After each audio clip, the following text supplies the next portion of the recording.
So how do you know if you're stuck in a sex rut? I think a better question to ask is, how does an average couple let sex disappear from their lives?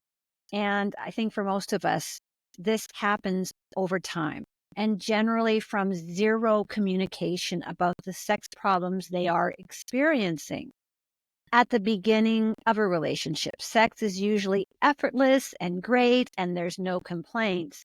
But as the years pass, our sex can wax and wane, and sex problems start accumulating, like one partner has a higher sex drive than the other, or the frequency of sex dramatically decreases from 2 to 3 times a week to once a month, to a point where sex has become non existent, which can be sad and distressing for the couple. It's really common over time for spouses to become like asexual roommates rather than sexual partners.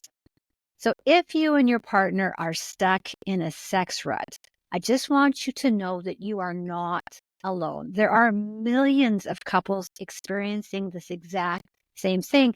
And in fact, there's probably many people in your circle of friends and family who are also in sex ruts.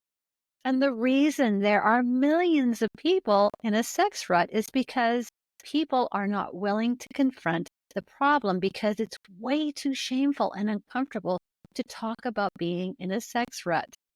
So, yes, sex is a topic that is uncomfortable for most of us to talk about. But if couples don't talk about their sex life together, the problem is only going to get worse. And the worst case scenario is you become a sexless partnership. Nobody wants that to happen. So the good news is that you can work through this sex rut together and avoid becoming a sexless relationship. So we're going to go over common reasons that a typical couple gets stuck into a sex rut. And what I want you to do is to listen for the one that fits your relationship the best. Number one is a lack of communication. So chances are you are not talking about your sexual needs and desires, and you are not asking for the sex that you want. So in order to have a productive conversation, here's the most important thing. Make sure you frame this sex rut in a positive way instead of a negative way. So instead of coming in and saying, our sex life really sucks, which it does, and that's what you want to say, instead you need to say, you know what? I would like to be closer to you. I want us to have that connection. I really miss you. These are two very different conversations with two very different outcomes.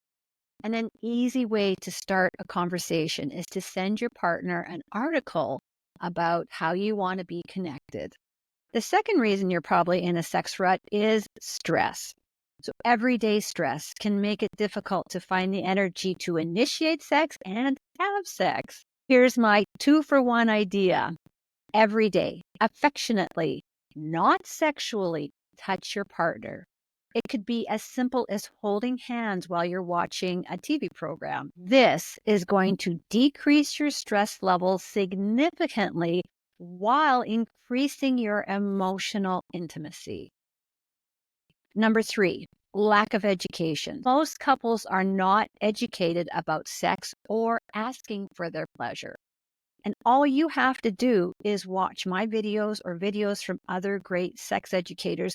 We are here to help you and get you educated so you can have those conversations. The fourth reason that you know that you are in a sex rut is you do feel stuck. Couples may feel like they're doing the same sex over and over again, and chances are you are doing the same sex over and over again. What you need to do is to pay attention to what Dr. Ian Kerner calls your sexual scripts. Those are the 2 or 3 ways that you walk into the bedroom and you have sex. So once you become aware of your typical sexual scripts, it's easier to start bringing new ideas in. The fifth way for you to know if you are in a sex rut is you have a lack of connection. If you are asexual roommates or you just feel disconnected from each other, emotional intimacy is the glue that's going to hold you together through thick and thin. And emotional intimacy is so easy to do and gives you such big results. All it is you having small daily habits like touch or hugging or saying something nice to your partner or holding hands. And what that's going to do, the cumulative effect over many, many days or years of you doing something nice for your partner every single day is that you feel connected. So the sixth way that you know that you are in a sex rut is you have unresolved conflicts. And my service announcement to you is sex is a neutral state. However, women tend to attach negative feelings to the initiation of sex, or she has a hard time moving from her swirling thoughts and into her body's arousal because of a lingering fight. So, if a conflict or fight is getting in your way of having sex, then for goodness sakes, adult up and resolve it. And if you can't do this on your own, then let someone like a counselor or a therapist help you because that is your smartest option. And the seventh way that you know that you are in a sex rut is after the honeymoon period is over, those feel-good chemicals are gone, which can lead to a decline in your sexual frequency. After the honeymoon stage is over, if you want to have interesting sex, then you need to be proactive and make it interesting. So now that we've gone through the 7 ways that you know that you are in a sex rut, I would love to hear what your reason is, 1 through 7. So please make sure to leave a comment below. Is good sex on your mind, but not in your bedroom?